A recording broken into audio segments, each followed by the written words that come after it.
Bueno, vamos ya con el primer diálogo de IRREDES 2006. Es un encuentro, como os he adelantado, de Tonys. Son dos Tonys. Uno es un comunicador nato y otro fue descrito como el mejor creativo de los últimos 100 años, nada menos.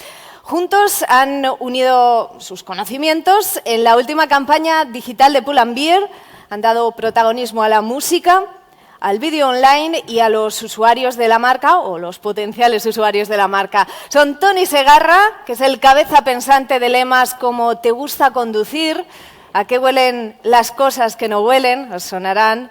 Sigue viviendo su profesión, ampliando su curiosidad y evolucionando junto a los medios. Pasa de vallas y spots a vídeos y covers en YouTube, le da todo, o en YouTube. Tony Garrido es el otro Tony, es una de esas voces que todos reconocemos, ha hecho de todo en radio y en televisión y ahora se ha pasado a un trabajo más a la sombra, podemos decirlo así, como productor de los llamados formatos transmedia. Les acompaña Chema Valenzuela, director de comunicación y publicidad de contenidos en Movistar Plus, además de codirector de IRREDES, para conducir la charla de estos dos maestros de la publicidad y la comunicación. Un aplauso muy fuerte para ellos. No sé dónde están todavía, mis chicos, adelante. ¡Adelante! Bienvenidos. El escenario es vuestro. Comenzad cuando queráis. ¿Qué tal? Yo voy a reivindicar que deberíamos tener políticos en chándal. O sea, tú escuchas a un tío en pantalón corto como Chema hablar y ya te cae bien. O sea, lo mismo Pedro Sánchez en chándal le eligen. O sea, deberíamos... Esto es plantearlo. O sea, creo, Tony, que deberíamos hacer una especie de... Como está muy de moda las Yo listas... tenía una pregunta. ¿Quién es el de la foto? Porque yo no soy, ¿eh? Es verdad que has cambiado mucho. Pero deberíamos tener, o sea, una vida en chándal. O sea, todas las... O sea, de repente ponernos Más allá de los domingos. Sí, más allá de los domingos. El chándal deberíamos tener, por ejemplo, una... A mí las películas con escenas con chándal me gustan. O las mejores canciones en chándal. En fin. ¿Qué tal, Chema? ¿Cómo estás? Aquí me he dejado el chándal en el hotel. Ya un poco lejos para... ¿Esto valdría como chándal? ¿Perdón? Bueno, vale.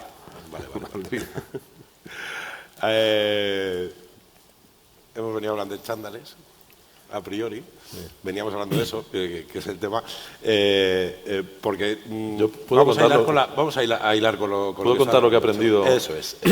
No. En principio vamos a hablar, y esperamos hacerlo, sobre comunicación y publicidad. Cómo se relacionan, si son lo mismo o no. Y redes, si son lo mismo o no. Y la reflexión del chándal viene a partir de...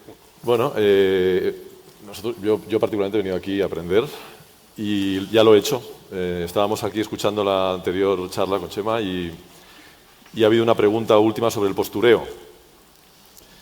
Y de pronto he tenido una revelación de esas que tengo una vez cada 20 años, es decir, es la segunda vez que tengo una revelación. No recuerdo exactamente cuál fue la primera. Y me he dado cuenta de que la publicidad es el postureo de las marcas. ¿No? Es un grandísimo titular. Claro. El postureo no deja de ser casi una necesidad, diría yo, ¿no?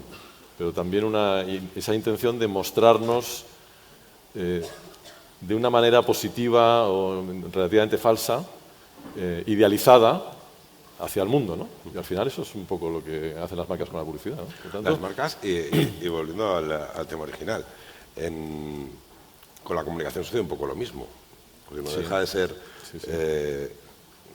Caídas de marcas. Nos vamos al otro congreso, al que estaba reunido ayer. Lo que nos lleva a la pregunta de qué diferencia de comunicación. Eso es. Al final, lo que estaban haciendo no deja de ser un poco lo mismo, ¿no? Hasta qué punto esa comunicación más seria no se confunde con la publicidad cuando se traslada a redes. Si tú das un discurso en el congreso, buscas titulares de 140 caracteres. Se mezcla el modo de pensar, de contar los relatos. ¿Cómo lo veis vosotros? ¿También estáis trabajando ahora con las dos cosas a la vez, además?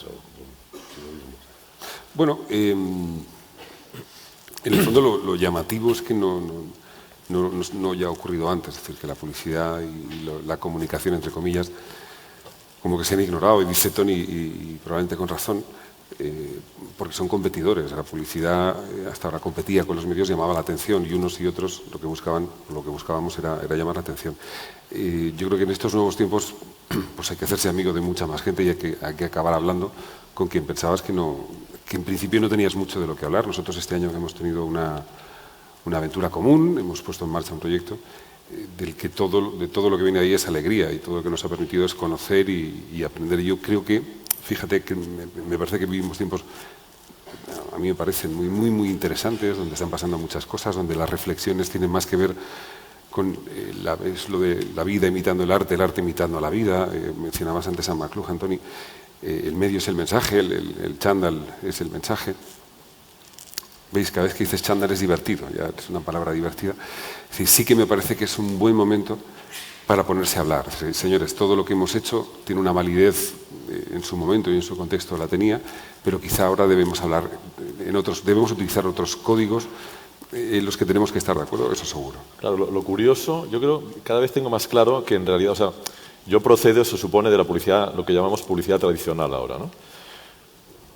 Que en realidad yo creo que constituye una anomalía de 40 o 50 años, que es el momento, digamos, en que la sociedad dispone de un medio dictatorial, ¿no? que es la televisión, que es una tecnología que aparece en los años 50, se transforma en un medio omnipresente, ¿no? Entonces, eso, digamos, transforma la comunicación, de algún modo la hace más tontorrona, porque todo consiste en colocar fragmentos de mensajes entre contenidos que le interesan a la gente, que más o menos se interrumpen, pero que uno, digamos, paga esa servidumbre para ver los programas que le interesan. Y durante 40 o 50 años nos acostumbramos a que el mundo de la comunicación es así, es fácil, es sencillo, es único. A ver, no era sencillo hacer un mensaje interesante en ese bloque, digamos, que interrumpía, pero digamos, el mecanismo era bastante conocido y bastante sota, caballo y rey, ¿no? De pronto lo que ocurre es que esa anomalía de la comunicación acaba, esos 40 o 50 años de felicidad, de mundo feliz, acaban y volvemos a estar en un mundo de medios hiperfragmentados, ¿no? Que si te retrotraes al mundo anterior a la televisión ya era así, es decir, si lees libros de propaganda de los años 20, en Chicago solamente, en Illinois, habían pues 200 revistas, ¿no? Entonces, un anunciante tenía muchos problemas en saber en qué revistas tenía que anunciar para llegar a la audiencia que le interesaba. O había infinitos canales de radio, ¿no? Eso, de algún modo, lo anula la tele durante un tiempo y ahora nos enfrentamos de nuevo otra vez a la complejidad que siempre ha sido la realidad. Es decir, el mundo siempre ha sido un mundo fragmentado, de audiencias que cada una va por su lado. Y lo que intentamos ahora es tratar de recuperar, de algún modo, eso que habíamos perdido durante 40 años, que es la capacidad de lidiar con un mundo complejo, ¿no? ¿Y cómo se adapta, Tony? Perdón, Chema, que pregunte. Pero ¿cómo se adapta? O sea, yo creo que hay que diferenciar el tema de los medios cada vez más, aunque está mezclado, habría que separar lo que es información de lo que es puramente actualidad. Porque no es lo mismo. O sea, no tiene nada que ver lo que está pasando ahora mismo, lo que estamos diciendo, con realmente la información que puede esto estar generando. Y hay miles de ejemplos. ¿Cómo reacciona la publicidad a la actualidad? La inmediatez obliga también a que los medios necesitan antes la radio. A los que nos gusta la radio, hay una derrota de la radio, es cuando la radio deja de ser el referente. Cuando algo pasa, ya no solamente está la radio, y en muchos casos ya la radio ni tan siquiera puede competir contra otros medios. Pero es verdad que la publicidad, en este caso, con la actualidad no se lleva bien, porque estás viendo noticias, ese banner que te va a proponer un viaje, quizá está encima de una noticia que habla de una catástrofe aérea. O sea, hay muchos ejemplos. Es decir, ¿cómo podemos hacer que la publicidad se acerque de forma positiva a la actualidad? Bueno, claro, digamos, ese intervalo anómalo de publicidad feliz consistió, en lo que tú dices, ¿no?, en interrumpir, o consiste todavía, porque existe y todavía sigue siendo posiblemente el más utilizado. Consiste en interrumpir lo que la gente quería ver, o lo que la gente busca, que es de algún modo un contenido, pues una información, una utilidad, algo que te interesa. Y cada vez más, por lo menos la intención es intentar estar dentro del contenido, es decir, formar parte de aquello que le interesa a la gente, ¿no? Es decir, o, de algún modo, construir algo que le interesa a la gente para no ser tanto una interrupción como ser aquello que la gente busca, como algo que la audiencia busca, ¿no? Vosotros estáis... Eso que llamamos en publicidad el contenido, o el branded content, no deja de ser el intento de que las marcas dejen de estar fuera del contenido y pasen a estar dentro del contenido. ¿Eso se puede hacer? ¿Cómo se hace? Bueno, hay experiencias, hay cosas que más o menos han funcionado, cosas que no. Cosas muy antiguas, por ejemplo, Popeye es un personaje publicitario, ¿no? Y funcionó y funciona y sigue estando ahí y ha construido, digamos, una iconografía alrededor de las espinacas, una mitología alrededor de las espinacas, que es lo que pretendía, ¿no? Convertir las espinacas en un producto más popular. En ese sentido, vosotros que trabajáis con muchas empresas, ¿cómo lo veis? Pues, hay muchas etiquetas que se ponen de moda. O sea, el postureo, en este caso, es postureo sobre el postureo, funciona muy bien. Y a casi todos los directivos de las empresas grandes les llega el branded content, el periodismo de marca, que viene a ser siempre conceptos similares y no el mismo, con diferentes nombres más o menos modernos, ¿no?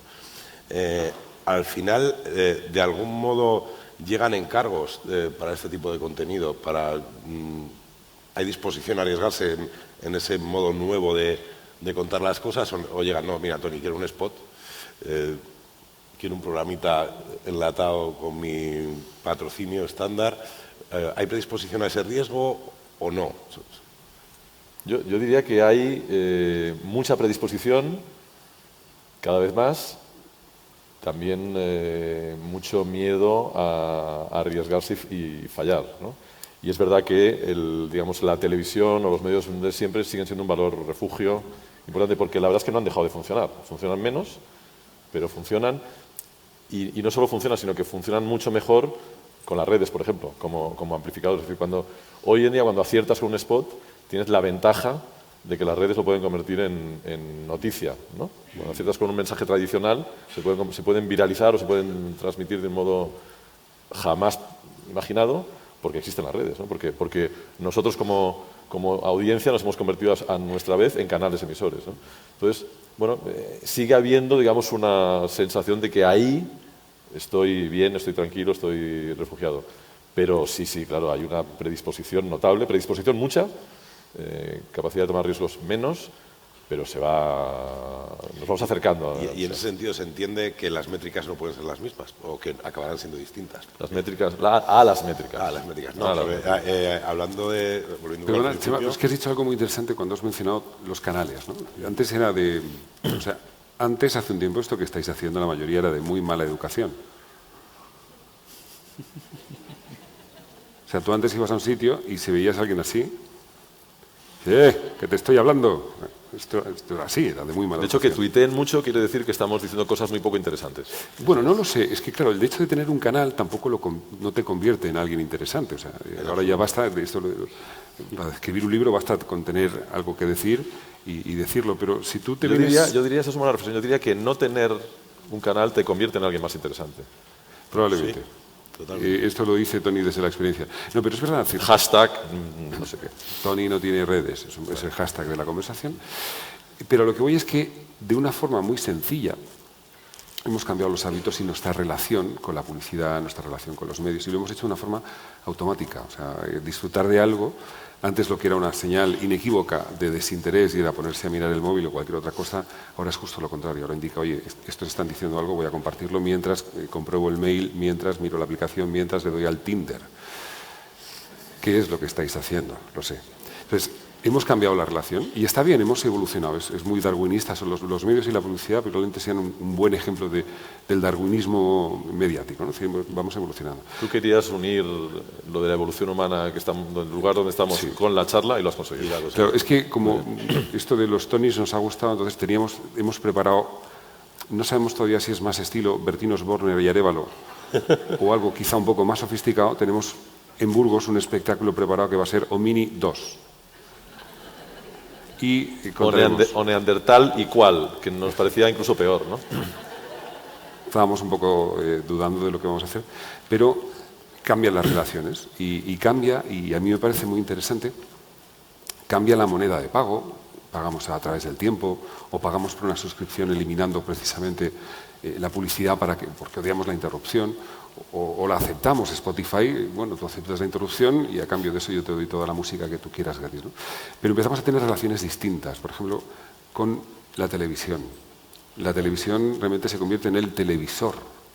es el aparato el que utilizamos, sino de forma que la publicidad debe ser cada día más audaz y no solamente no quiere ser parte de la interrupción, sino que tiene que darte un valor añadido. Y me parece que en ese camino hay mucha gente que está demostrando que quiere ser útil, de verdad. O sea, que si mira, yo vendo sillas, pero quiero que estas sillas no solamente sean muy buenas, muy cómodas, muy resistentes, muy confortables, muy bonitas y muy bien de precio, sino que para decirte que tengo esas sillas voy a intentar hacer algo bueno por ti. Y me parece que hay un nuevo camino y en el que no sé si todo el mundo está, porque no debe estar todo el mundo, porque me parece que afortunadamente tenemos muchas elecciones de gente que se ha propuesto ser útiles y me parece bien, o sea, y me parece que es una vez más es una evolución sobre lo que ya teníamos. Probablemente ahora en las campañas prima más el ser capaz de llamar la atención en ese ecosistema mediático en el que la saturación es muy alta y lo que buscas es que te paguen con tiempo, con esa nueva moneda que es tiempo. Perdona, es que estoy... Sí, estás en ello, ¿no? Estoy con Tinder, como ellos. Y eso también te obliga quizá a pensar de un modo distinto todo, ¿no? Cuando planteas una historia. Ya no es tanto, tengo un formato de 20 segundos, 30, 40, lo que me dé el plan de medios, sino en qué sitios capto la atención, hacia dónde la dirijo, cómo cuento la historia y qué le interesa a la empresa, ¿no? La complejidad de las campañas a día de hoy lleva a trabajar de un modo absolutamente distinto. Eso que implica probablemente muchas veces más coste a la hora de pensarlo, de ejecutarlo y hacerlo, y un retorno de tiempo que hasta cierto punto todavía hay quien no ve claro, ¿no? Volviendo un poco a lo de antes. ¿Qué es lo que vende más ahora mismo? Si vas con la idea, ¿qué es lo que atrapa al final? O el despliegue de postureo que hay alrededor de los medios. ¿Pero a dónde quieres llegar, Chema? Te pongo 1,5 kilos de Twitter, ¿vale? Que vende mucho. Bueno. O te cuento una idea buena que trasciende... Sí, la dialéctica o la polémica o el debate existe. O sea, entre contenido y distribución, ¿no? Y esa Mm. frase que creo que es de la gente de BuzzFeed que dicen el contenido es el rey, pero la distribución es la reina y lleva los pantalones, ¿no? Que se ha hecho famosa, ¿no? Sí, yo tengo que decir que desde mi punto de vista no hay publicidad sin concepto, no hay publicidad sin idea y por tanto habría que empezar por ahí. Y en cambio tengo la sensación de que a menudo la fascinación por la herramienta y por la tecnología nos lleva a empezar por allá. Sin saber muy bien, hay un graffiti maravilloso, me pasó un colega, Rafa Antón, una vez y que lo utilizo en mis conferencias. Es un tipo que, no sé si lo hizo queriendo o no, pero es un graffiti de una pared que pone ¿qué pongo? ¿No? Que yo me imagino al tipo, ¿no? Con el vértigo ese de tener la pared de subida a las 3 de la madrugada, el spray y de pronto decir, hostia, no tengo nada que decir, ¿no? Pues muchas marcas en estos momentos les ocurre, es decir, hay que estar en Periscope, vale, venga, vamos a Periscope. ¿Para decir qué? ¿No? ¿Eres algo? ¿Tienes algún punto de vista? Y ligando con lo que decías antes, una marca al final tiene que ser un punto de vista. Es decir, yo creo que el consumidor, y mucho más este consumidor en red en el que nos estamos convirtiendo, que es un consumidor cada vez más crítico, exige de las marcas saber, oiga, ¿usted por qué está en el mundo? ¿No? ¿Qué nos trae aquí? ¿Y por qué nos lo trae? Lo que nos podría llevar a contenidos relativamente interesantes si lo que las marcas aportan al mundo es algo interesante, ¿no? Y en eso deberíamos estar, en tratar de, conceptualmente, tratar de construir territorios de marcas que sean interesantes, lo suficientemente interesantes como para construir conversaciones interesantes sobre ellas, ¿no? Pero eso, fíjate, cuando dices, y es verdad, como no tengo nada que decir, lo voy a decir muchas veces, y al final acaba... de ahí venimos. Sí. Es exactamente, yo creo que no hay que elegir, yo creo que afortunadamente tenemos a disposición de nosotros muchas ofertas, y al final acabamos siendo, decía ahora Mauricio Carlotti, se ha encargado un programa en 4, o sea, 4 fulmina un programa, decía Carlotti, un saludo, Mauricio, no es 4, es la audiencia la que se carga el programa. Es cuando la gente decide no ver algo, o cuando la gente da la espalda a un producto, o cuando la gente no le interesa lo que le estás proponiendo. Y es verdad que en el fondo es un poco más democrático de lo que creemos. Y volviendo al tema del tiempo, me parece que debemos valorar el tiempo es algo fundamental que nosotros valoramos de manera individual, pero es cuantificable la forma en la que eso hace que los medios o las marcas se transformen, ¿no? En el caso de los diarios españoles o internacionales, es decir, tu tiempo es la forma en la que esa publicidad que viene insertada, si es en digital de una manera o es en papel físico, en el papel, pues es otra. Un lector de periódico vale 20 veces más que un lector en digital. Y una de las causas más importantes, vamos, bajo mi punto de vista, es el tiempo que pasas. Es decir, para leer un periódico necesitas en papel, necesitas 20 minutos, entre 20 y 25 minutos. Hay un periódico que se llama 20 minutos, por algo. El tiempo medio que la gente dedica a leer todo el New York Times no llega a 5 minutos. El Le Monde son 4 y medio.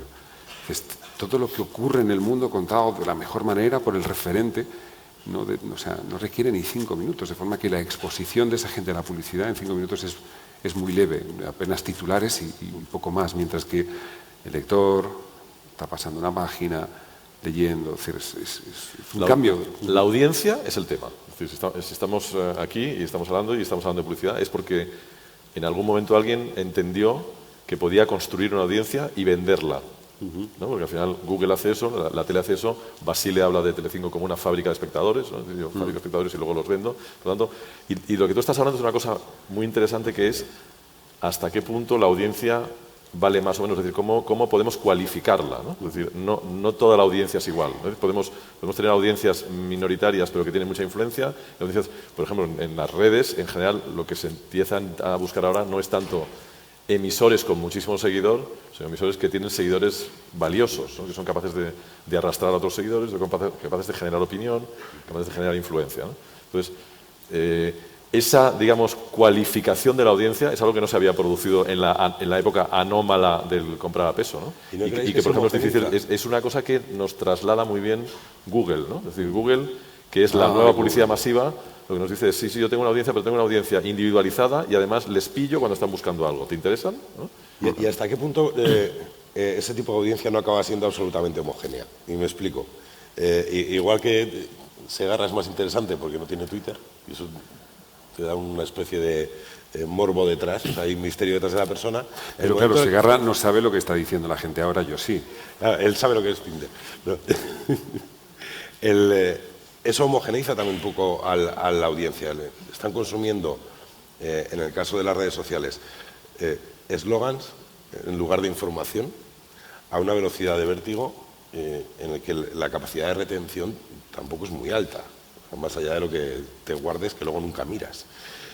Eso no hace que al final esas distintas categorías de audiencia se vayan homogeneizando, porque acabamos siendo... No estoy muy de acuerdo. Yo creo que una de las grandes diferencias entre la creación de contenido y la creación de publicidad, siendo ambas publicidad, es decir, contenido publicitario y publicidad, es, yo creo, una gran diferencia es la publicidad es episódica, ¿no? Hay campañas, hay momentos porque nadie puede estar haciendo publicidad constantemente porque es muy cara. El contenido debería ser constante. Y la otra es que la publicidad es epidérmica, es superficial, absolutamente. Es decir, como hablamos a muchísima gente, tenemos que tocar el mínimo común denominador, tenemos que hablar a todo el mundo a la vez y en muy poco tiempo, y por tanto lanzamos mensajes muy superficiales y el contenido, si está bien hecho, va directamente al fan, a la profundidad. Y de ahí, en todo caso, vía esa complejidad de canales, va emergiendo. De hecho, la publicidad masiva hoy es el tráiler del contenido, del centro de la marca, ¿no? Es un poco lo que va llevando a, o como dice mi hermano, que es un fenómeno de esto, dice, hasta ahora hemos estado haciendo croquetas, que sería la publicidad, y hemos intentado construir el pollo a partir de las croquetas, cosa que es físicamente imposible, ¿no? Primero hay que hacer el pollo, hay que asar un buen pollo y ahí haremos croquetas, haremos empanadillas, haremos todo lo que haga falta. Entonces, ese pollo es profundo, ese pollo, digamos, está dirigido a los 10.000, a los 1.000, a los 1.500, a los 4.000, que realmente nos quieren, nos aman, nos buscan. No, ahí y a partir de ahí categorías de audiencias. Ahí estás clasificando al final. Bueno, claro, pero si la marca entendiese que total. su comunicación empieza por esa gente, por esa profundidad, cambiaría su manera de Pero explicar. fíjate si Muchas marcas lo entienden, ¿eh? Fíjate si es interesante eso que planteáis. Perdonad, voy un poco atrás y luego voy para adelante. 1984 de Orwell plantea un tipo que trabaja en el Ministerio de la Verdad, básicamente adaptando los hechos pasados a la nueva realidad. El tipo va cortando el periódico El Times, es físicamente su trabajo, él va recortando el periódico, eliminando aquellas noticias que no se ajustan bien a estos tiempos, ¿no? Tú hablas de la selección y la cualificación de la audiencia y tenemos enfrente a Google. O sea, cuando tú accedes a Google, tú dices, bueno, voy a buscar. No es verdad. Tú tienes tu Google. Google sabe quién eres, qué te gusta, qué sueles hacer en esta época del año, a dónde vas, de forma que cuando tú dices chándal, es la palabra de esta conferencia, amigos, cuando tú pones chándal, realmente no tienes una opción sobre los chándales del mundo, el chandalismo, no, vas a tener una opción muy limitada de la oferta que hay de chándales ajustadas a tus necesidades, tus creencias, tus opiniones, quién tú eres. De forma que ya empezamos a cualificar de una forma absolutamente certera, pero también un poco inquietante a la gente. Tú imagínate que yo, por poner un ejemplo, pues veo hombres, mujeres y viceversa a través del ordenador y Google lo sabe, y pongo chándal. Explota el ordenador. ¿Saben a qué me refiero, no? Quiero decir que ya hay una cualificación mucho más real y mucho más... No sé, no voy a decir inquietante ni peligroso, pero sí que me parece que eso ya está ocurriendo y que los grandes medios y que la publicidad... Google es capaz de triangular la publicidad que ves y dónde vas y darle un valor y cuantificarlo y monetizar eso. Es decir, si yo te pongo un anuncio de IKEA, por salir del chandalismo, y luego tú vas, esto vale más caro. Porque soy capaz de determinar y saber si ha sido o no ha sido... Cuidado, que ya estamos haciéndolo, pero no sé si somos conscientes de que ese proceso ya está ocurriendo. Y no lo estamos empleando precisamente en favor de la humanidad, sino para vender publicidad, cosa legítima, por otra parte. No, Google es una agencia de publicidad. Ellos dicen que es una empresa tecnológica. ¿Hay alguien de Google en la sala? Google es una agencia de publicidad. El es dinero... porque en España se critica bien por la espalda. Yo no critico a Google. De hecho, me da cierta envidia. Pero es una agencia de publicidad. Es decir, si alguien ha entendido, cuando te preguntan ¿hacia dónde va la publicidad? No lo sé. Pero si alguien lo sabe, es Google. Google es una agencia de publicidad. El 95% de sus ingresos viene de la publicidad. Y el mecanismo que ha edificado para convertirse en eso es el mismo de Telecinco. Es decir, nos ha regalado una cosa muy interesante, muy importante, muy útil, que no es gratis, porque cuesta muchísimo dinero tener ese algoritmo y ese buscador, a cambio de, si no te importa, te voy a vender a ti, a las marcas, justo en el momento en que estás buscando, si no te importa, pero a cambio yo te doy algo muy valioso. Lo mismo que la tele nos dio algo que es muy caro de producir, vosotros sabéis cuánto cuesta producir televisión, y nos lo dieron gratis porque a cambio nos estaban vendiendo a nosotros. Al final es prácticamente lo mismo. Y es verdad que Google te construye una burbuja que es difícil de superar, y es la razón por la que hay que leer libros. Por favor.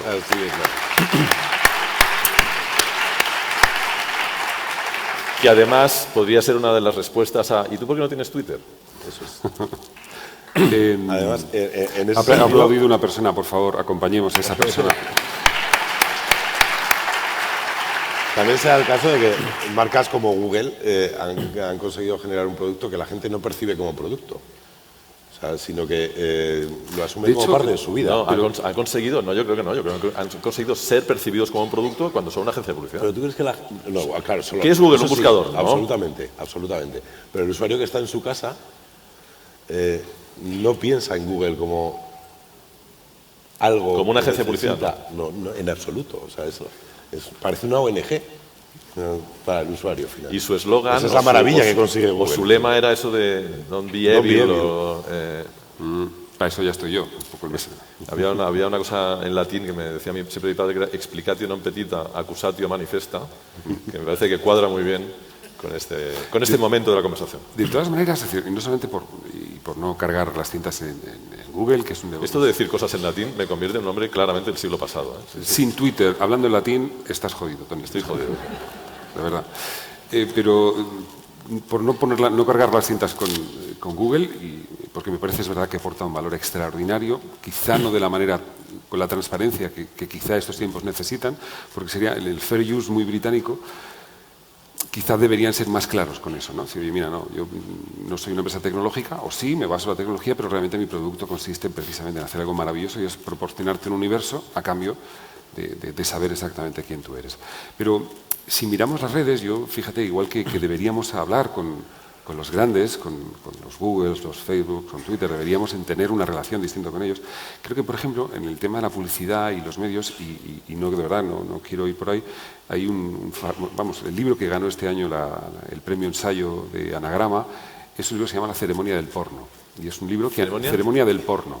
El porno. Entonces, deberíamos empezar a mirar los grandes fenómenos de consumo, porque si analizamos y pensamos que el 60% del tráfico a día de hoy de la red es vídeo, y ves el consumo de vídeo en los Vimeos, YouTube y demás, no te sales las cuentas. O sea, hay un grandísimo tráfico de vídeo que no tiene que ver con los huevos Kinder. Es sin lo de Kinder, tiene que ver con sin la parte de Kinder.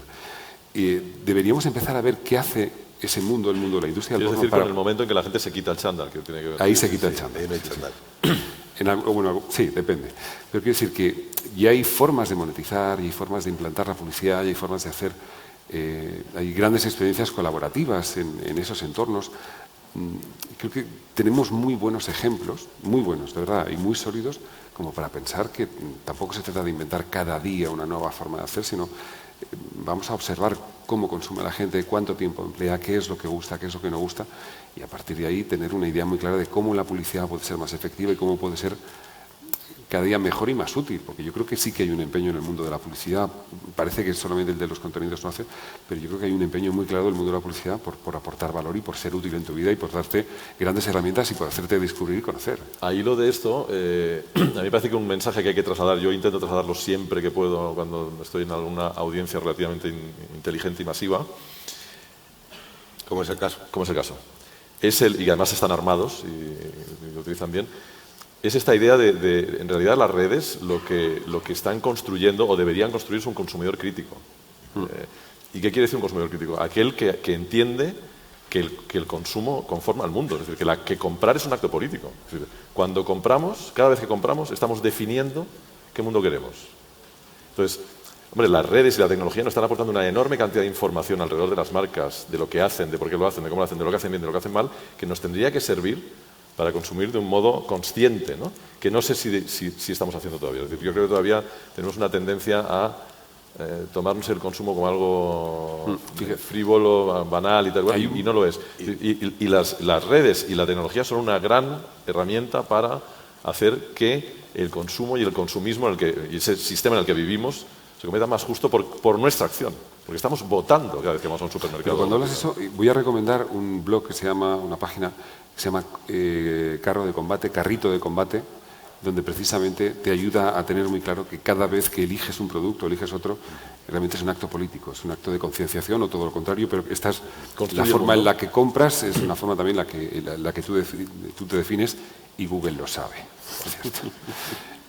Me parece súper interesante no solamente el planteamiento del acto político, sino también un desempeño social. O sea, yo creo que como individuos tenemos herramientas para ser críticos o para... que se puede ser crítico viendo hombres, mujeres y viceversa, que no... O sea, me parece que tenemos todas las herramientas. Y la dejación de funciones también es una forma... No hacer nada también es un plan, que tanto te gustan los planes.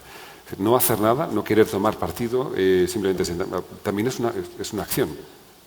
He decidido no querer hacer nada y está bien. Pero me parece que poner en valor la gente que sí tiene esa conciencia, a la que... O sea, es el famoso nueva receta mejorada. El famoso chiste de la marca que pone nueva receta mejorada y el tipo dice, ¿y qué me estabas dando antes, hijo de puta? ¿Sabes? Es decir, esto ya no ocurre, porque sabes que el tipo tienes que ser más audaz, tienes que ser más rápido, tienes que darle algo bueno. Pero me parece que, bueno, hay gente que ha decidido no hacer nada y tendrán su producto, pero hay gente que sí tiene esa conciencia. Bueno, pues para ellos también hay un producto y también hay una publicidad y unos contenidos que deben estar a su altura. Y me parece todo un reto. Trasladando al mundo de Twitter, tendría más sentido si se iría construyendo cada vez más una publicidad que busca menos el retweet, que sería vamos, voy a inventar la frase, aquí hay un gran inventor de frases, que repita todo el mundo, que la respuesta, que la interacción directa con la marca. Antes se buscaba muchísimo más el tener una frase que repitiera a todo el mundo, una imagen que siempre hay que tenerla y que tenga coherencia. Pero cada vez habría que buscar más la respuesta, la interacción. Olvidarnos ya de campañas puntuales y ir directamente a que la publicidad sea un modo de influir directamente en el producto y en la empresa, por tanto. Bueno, la publicidad siempre ha pretendido eso, a pesar de que es verdad que se ha utilizado siempre como una herramienta táctica, Claro. cuando en realidad la publicidad, antes de esa anomalía de la que hablaba al principio de los 50 años, era una herramienta estratégica. Vuelve a ser estrategia. Y ahora vuelve a ser estrategia. ¿Y estrategia qué quiere decir? Yo no creo que una marca deba ser definida por un eslogan, aunque no viene mal, pero sí debe ser definida por un territorio y por un concepto. Es decir, una marca tiene que pertenecer a alguna parte del mundo y tiene que tratar un concepto que explique un punto de vista. A mí me obsesiona eso. Es decir, Oiga, ¿usted por qué está aquí? Nosotros estamos aquí por esto, ¿no? Y no queremos, Jesús, paja y alfalfa, ¿por qué está en el mundo? ¿no? Eso es buenísimo. Es que nos hemos perdido esta mañana los dos y hemos visto una gigantesca nave. El mensaje era muy claro.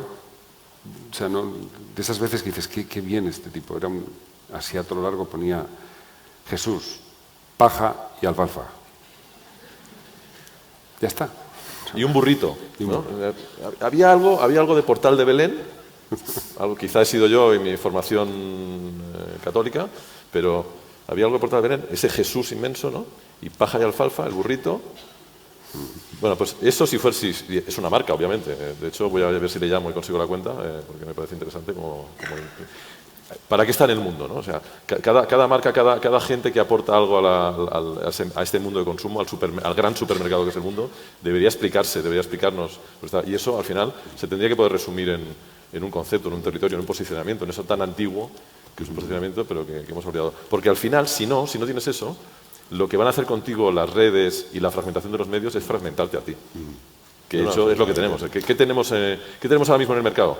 Marcas troceadas, trocitos de marcas que no tienen un... poco claro. Pero ese posicionamiento ya te marca mucho más que en el terreno publicitario del mensaje. O sea, en el nuevo entorno te acaba influyendo realmente en el día a día de la empresa de verdad. Bueno, un poco hemos pasado del medio es el mensaje de McLuhan, que es cierto, el hombre que nos dice, oiga, mire, ¿dónde dice usted lo que dice? Es muy importante, a regresar un poco al mensaje es el medio. Es decir, lo que usted dice... de condiciones. Es importantísimo, es lo que es relevante. De hecho, y en realidad las redes se constituyen a partir de esa lógica, es decir, mis mensajes acaban constituyendo mi audiencia, ¿no? Pero por eso cada vez tiene más valor Jesús, paja y alfalfa. Cada vez tiene más valor ser claro, ser directo y tener dos productos. Dice, no, ¿tú qué haces? No, yo paja y alfalfa. ¿Qué quieres? Paja, pues no, toma, alfalfa, ya está. O sea, no te voy a marear. ¿Tú qué eres más, de paja o de alfalfa? No. Jesús, por favor.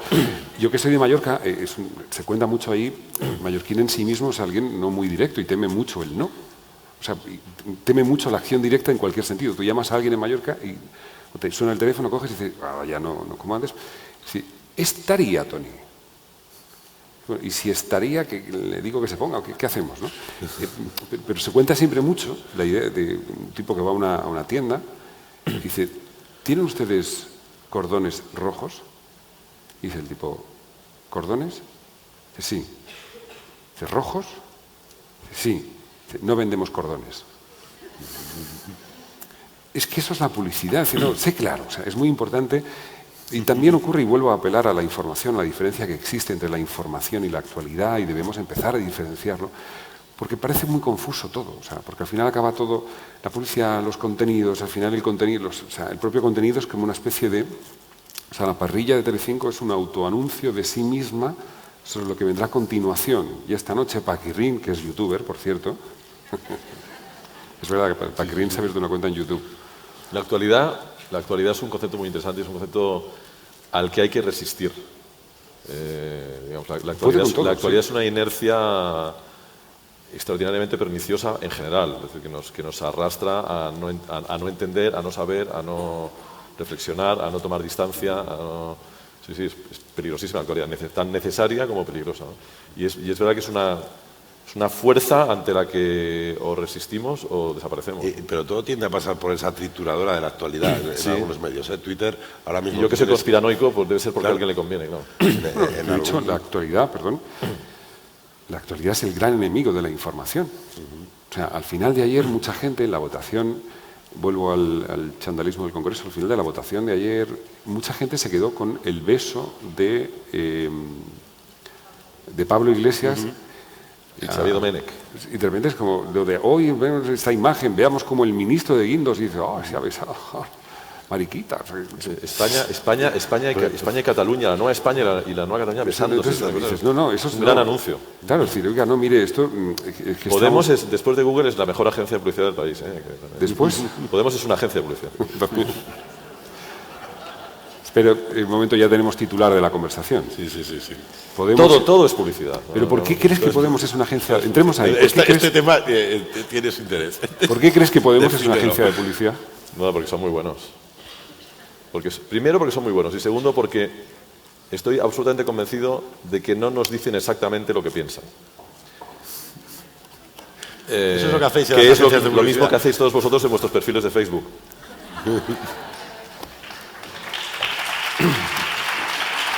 Y lo que hacen las marcas, es decir, al final nosotros estamos en el negocio de la construcción de percepción. Que por otro lado, si nos pusiéramos muy hondos y muy filosóficos, digamos, aparte de la percepción existe algo, porque 20 siglos de filosofía nos han llevado a la conclusión de que no existe nada, ¿no? Que la realidad no existe. Entonces, el gran éxito de la filosofía occidental es el nihilismo, ¿no? Es decir, oiga, que ahí fuera no hay nada, ¿no? Vale, muy bien, volvemos a empezar ahora, ¿no?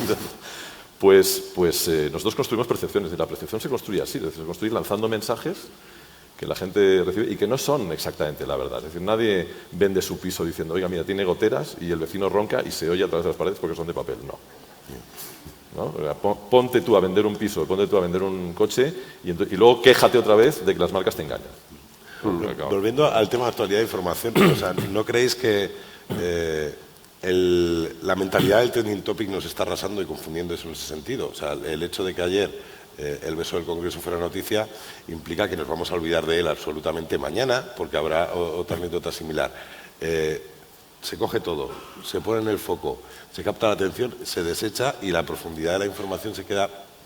No estoy seguro, yo creo que Podemos ha construido imágenes sólidas. Es decir, el bebé en el Congreso y el beso de ayer son spots con una cierta capacidad de duración. Pero tienes la continuidad. Es ya estrategia, no es táctica. Sí. Pero la mayoría de las situaciones, o sea, vivimos en el día a día noticias que aparecen y desaparecen a una velocidad increíble. Bueno, eso es verdad que la imagen, de ahí la famosa, una imagen vale más que palabras, la imagen es tan poderosa porque la asumes. O sea, y en eso es verdad que Podemos y algunos otros lo han intentado, y ellos saben, el poder de la imagen es extraordinaria. Y la imagen del bebé, de Dan Causa, con este bebé, arrasa con todo. Es imposible superar esa imagen de una mujer con un bebé en el Congreso de los Diputados en nuestro país. Pero está bien, o sea, si lo que ocurre es que ya conocemos al enemigo, sabemos cuáles son sus armas, sabemos cómo actúa, sabemos que es capaz de hacernos mirar aquí para que mientras... Eso lo hacen muy bien los magos. O sea, los magos van a mirar, o sea, con su mirada son capaces de dirigir la tuya aquí mientras te están haciendo aquí la 12-13. Bueno, pues si ya sabemos, si lo sorprendente es que conociendo las herramientas, sabiendo cómo funciona, entendiendo que la publicidad es una idealización de quienes somos nosotros, no de qué es el producto. Si lo malo es que si lo malo no es vender un yogur con una mujer paseando por la playa, es decir, no, si lo que estamos es idealizándonos a nosotros mismos, claro, no al efecto del yogur. Si lo sabemos, sabemos que la información, sabemos que cuando cojo un periódico, dependiendo del periódico que coja, sé qué me va a contar, o sea, sé cuál va a ser su posición sobre el beso de ayer. O sea, hoy podríamos ver los periódicos y antes de abrirlos podemos hacer todos un ejercicio de adivinación diciendo, ABC, ¿qué opina sobre el beso del Coletas? O sea, ¿qué opina el país? O sea, ya lo sé, o sea, lo malo de esto es que la única conclusión posible, perdóname Tony, es pensar que somos idiotas, amigos. Somos una especie imbécil. O sea, si ya lo sabemos, pero en el fondo nos gusta que nos engañen. Bueno, la reafirmación en el mensaje de contrario es fundamental. Pero es que nos gusta. Para consumirlo. Tony, somos así. Somos así. Y ahora estaba pensando que incluso idiotas desde hace muchos siglos, porque estaba pensando, mira, hay alguien que relaciona esas imágenes que está construyendo Podemos con las imágenes comunistas, ¿no? Del Stalin con el niño. Ayer enseguida relacionaron con el beso de, no me acuerdo quién era, Brezhnev con... Sí, el famoso beso de la República. Pero si te retrotraes más atrás, no deja de ser una imaginería católica, ¿eh? Es decir, el niño, la otra mejilla, es decir, y al final, bueno, si Pablo Iglesias se quita la coleta, que algún día lo hará, digamos, el imaginario al que te transporta está muy claro, ¿eh? Bueno, solo que haga así, un momento en vez de así. Entonces, bueno, lo cual nos llevaría a pensar que al final las imágenes con las que nos están idiotizando, como tú dices, de hace unos minutos son las mismas de hace 20 siglos, ¿no? Y siguen funcionando. Estos de Podemos son muy buenos. Bueno, nos hemos ido ya casi de tiempo. ¿Nos da tiempo a alguna pregunta del público? Están tuiteando, ¿no? Nos da tiempo al menos a una pregunta del público. Y hay bastantes. Yo la primera ha sido aquí abajo, perdonad. Si puede ser la mujer turgente de...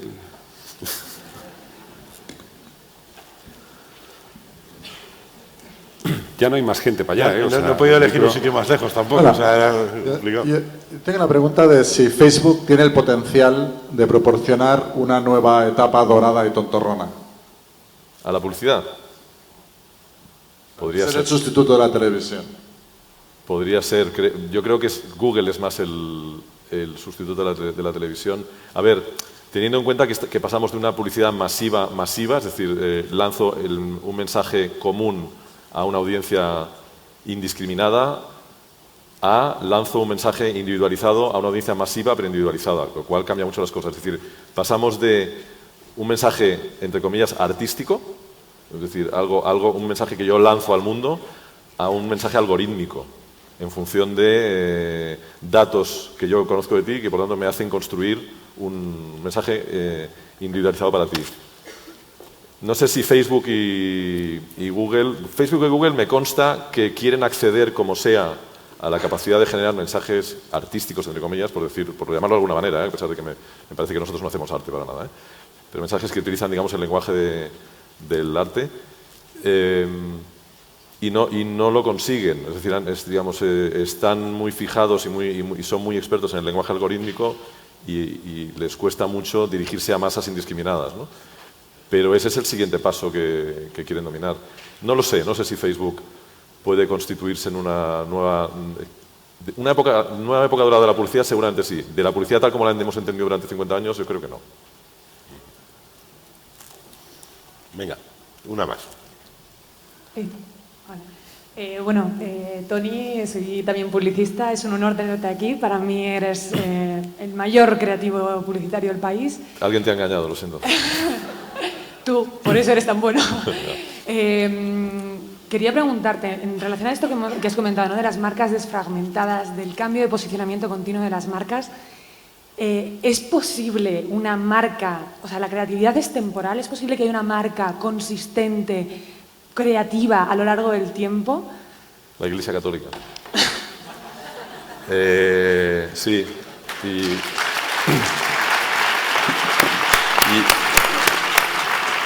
Y os recomendaría, si trabajáis en publicidad, os recomendaría que la tuvieseis muy en cuenta como enseñanza, porque la gente que lo hace bien, como por ejemplo Podemos, la tiene muy en cuenta. Hay muchas marcas que lo hacen bien. Nike, por ejemplo, es una marca consistente, coherente y constante desde hace 30 años.